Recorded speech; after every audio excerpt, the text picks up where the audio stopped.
Such is the life of an asset.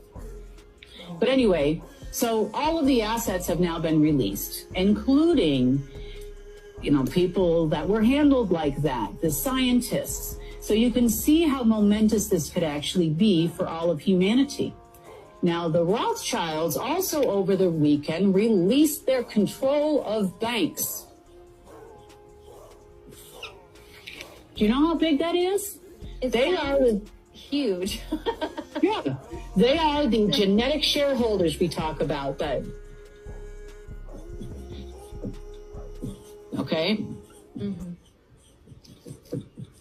Now, there's a reason why they do this, okay? So I'm not only talking to you, I'm talking and explaining this to all of these now freed assets so they can understand how to navigate these waters, because these people are not your friend. They weren't your friend before. They're not your friend now. And they're certainly not our friend with what they're planning on doing with the world here.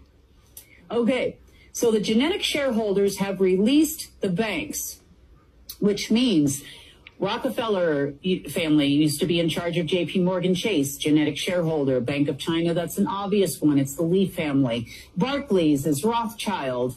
The Russian sector would be VTB. You also have the German sector, which used to run Deutsche Bank and some of the other tier one institutions. Wells Fargo was the Lee, L-E-E family, as opposed to the L-I family, but the L-E-E family of Singapore.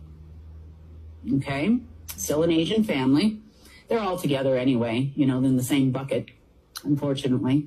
You also have Bank of America, which was a Jesuit bank. The Jesuit order was also released from the Order of the Black Sun, the Black Pope. So all of these banks are now what you have is you have a bunch of operatives that have been the bankers for sometimes decades, if not more. And they're sitting in the banks going, now what are we supposed to do? There's no hope of any money coming from Rothschild to help us run this bank. Now what are we supposed to do?